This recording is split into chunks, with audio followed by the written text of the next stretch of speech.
Hello. Hello. Tonight thilam zia soi tu rain bul balda ula ka tangin tran don ila thanga Leviticus ti ver tangin tran da yang we recast yang chi teng ke ma shet tu no thil tam tak te chuang ui re den hlum dan hi ma sang Israel ta kha ran lo na yan kalpui thina chu Bible a ngai kan hu a engting ngai kan hu kan te chuan Leviticus bung som ni chang saw ma chuan Israel pui nu pui ui re sak tu chu a mei che ui re nen chuan ti hlum tu ran ni ti ani an ti hlum thin engting ti hlum thin kan te chu an deng hlum thina an deng han ti po hian lung lian deuh lan vom pop an zu deng lam ni no an zo tok an vom hini deuh ber zok in lang ama chuan chu ang po ni sela kit a ui re nge yan thia da wangin an vati hlum hal ringot thiam te kha zo na ani an ti ngalum hal ngot thei lawa Isu Krista chungchang a po khan chiang takin hei se pakhat ka ui re lai tak man ni in an in soya hei ui re lai tak kan mana chu ti ka ti zirtir tu nang in engting ngai ti don mo se dana chuan den hlum tur ni si de an ti kwal vel khan ya chuan Deuteronomy bung som pasari chang ruk kan enanga Deuteronomy bung som pasari la chang ruk nama nghe kan hmu le thu se tu pani tal thu awang chawin in ti hlum thayang mi pakhat thu awang mai chuan in ti hlum tur ani lo mi ti hlum turang chi kha dana khit le mai thu se tu pani tal kha an mamo ani mi pakhat ringot uit ne sa tran chuan ati hlum thai lo te na nia chuan numbers bung Deuteronomy vek bung som pakua chang som panga kan en la chuan thu se tu pakhat mai awangin an thil ti a thiam lo chantir tur ani lo mi pahnih pathum thu anem he tur ani te ni le te chuan the numbers bung som thum panga chang som thuma chuan numbers som thum panga chang som thum kan en le mi hring that chu se tu enge moza thu awang chawati hlum tur ani thu se tu pakhat chaw thu awangin mi ti hlum tur ani lo chiang hle mai tro te chuan Isu Krista hnen an hroi mai chia kha ami pa a ui re a po chuan ron hroi chuang lova a ui re na pa po chuan ron hroi chuang lova mei chia chau khan ron hroia witness an nei lo renga an fel phot an nei mo sia dan hrim hrim a po thu se tu pahni mo ai taman mango lain thu se tu tel lo ten a ui re na pa po tel vok lova te chuan an fel ani mo sia dana chumi pialama chuan khati hun lai khan Roman ho chu an thiang zau via wa rom ho hi an van he te sa khua hi an chom lu lo ponin an chom lu lo poin an biak zui tira an khap ngai lo amai ro chu tuna kan soyang chi capital punishment han ti thi thlenga han in shrem na tur le case rip tham chu an kutan da ngai lo hrim hrim chuang che chon kha ti lai a po khan governor in opa pila tata kan hriama lal heroda te pon omani hi lal heroda te pilata te hawan oma thi na khop hial sualang chi in ti hlum nat ui re ani motwal tha po ni sela chunga chuan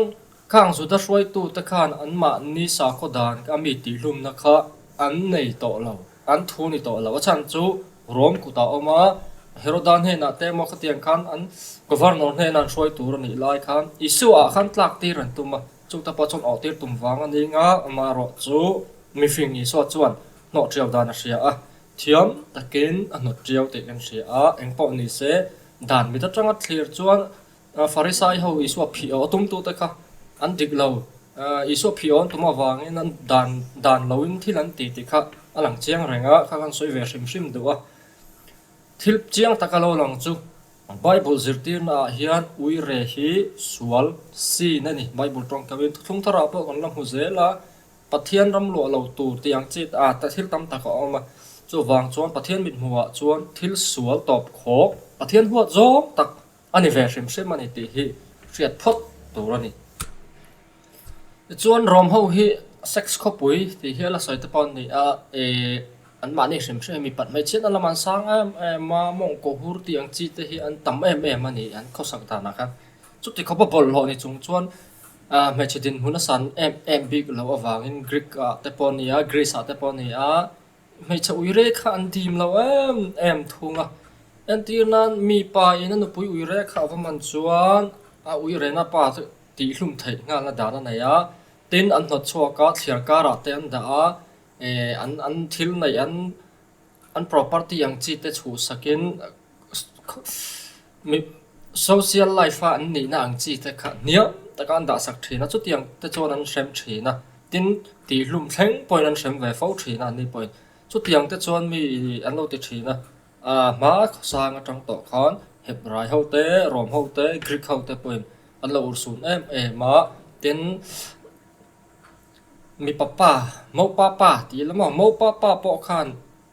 tha thei na dan nei top mai ui re tiang chi te kha chung te chu an ni phung ani a ur sun takin an kalpui ani kha tiang dana kha an la lung run ma an la run thak ta po ti la sual top kho kan ngai ve tho ma hur viau ha ti lo chun chung vel chu an dan ni an ni po pathian mi te chau ni lawan chu wain kho velin ui re shim shim ma hi a mu dan hi at sang lo ni eng nama pon yang thui tur tam ta ka oma voin thleng in ani a hun sang sanga mo ram sang sanga hun sang sanga nam sang sanga an la serious vek ani chu wangin thil tha hi ani lo reng renga bible atang pe chu sual ani ti kha achianga ama ero chu sual hi kan tlan san hlei thelo hloma min ne thina wangin an indem viau hlei thei po ani lo na lai a ti kha sata ila ti chon India dan kha cha phawin min siam saka IPC kan hre thina nga tro sang khat zariat somru la ra mem thina kha kata khan ui reshem na dan han ti la lei nei taka siam ani deuh bera aum zia chon mei chia khan ko ta thu buai awathlen thei chong lo I eng ang po khan a pasal khan minu lo vo ui re sela tin ama kha lo vo ui re ve chuan ama po chu shem na dan om chuang lo a ui re tu pa shem na dan chau kha oma e chuan mi pa in nula va mut pui chuan nu pui nei lai renga mi va mut pui khan sual ni chuang lo wa mi nu va ui re se sual ani chau ta a e chuan mi nu po chu shem thei lo wa ui re tu pa ngor kha shem thei ani wangin hlei nei lu tuk chu te kha achiang reng ta chu mi kha su kum sang ni som pasare khan Joseph Saina khan PIL mangin eng ang tak nge ni ti kha se do in han challenge ta a chu ta chuan Supreme Court thu thuk na chu CRPC section zasum ko pariat clause 2 le IPC section 497 te hian article 14 15 le 21 Indian constitution te hi akala an constitution ala ni ti khan a ham the tha a ti chuan India rama chuan uira shem dan kan nei lowa uire hi crime ani hlalo ti na ani to ni chumo biane sapom to lowa chu sul nu ania India rama chuan chu mi landmark judgment kan soi Joseph Sain versus Union of India ti kha lo sar sula case kal da a chip chair jok chon chiar turin hungal main karenga chu thilong zian ni a India rama uira shem dan om to lo uire hi crime ani lo bible ra chon si ni chu lai ta pa chu sata ila ti chuan tuan thil thlenga hian a papa khat nu pui nei reng in nula kha a rai ani thil chiang tak chu a le lam ve tan hian ana don ti hi chiang renga a le lam tan tuar tu ve ni na lai om ni le lam tan uire na thil wangin rel ru na ngoi in dam lawin an om lai le lam in tual thi na mi kut tor wanga chiat na aran tuaran an lai na om dun ve maya eng a khoi lam zo nge tan tu te po hriat thiam ma harin ka renga amai ro chu thi na meu hi chu arab tha kina top chiang maya ka dem hi lo thei lo wa chu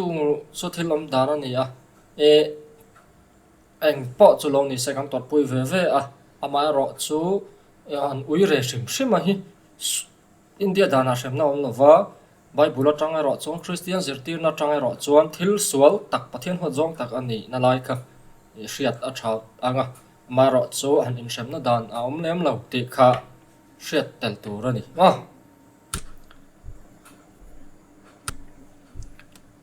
chuan a top na kan soi du chu mi han dem fak hi a ol khop maya ama ro chu a thaberang em ti ngai to chuan thil tam tak hi chu a thau chuang lo kan ti turang chi te ni anh po này sa rel ru phim tak man hi apoi mo a har phim hi apoi mo ni ti hi satlang ni la har phim lo chuan rel ru phim lo wa thua kan nu a kan du lo a kan har phim a kan in sum thei tu thil kha kan ti pha fo thi ra chu wang chuan rel ru phim takin ngai to na thiang tak hi mang thei fo ila adum khop mai zo khu mana ti te han te vai la tra har phim hi poi mo ni ha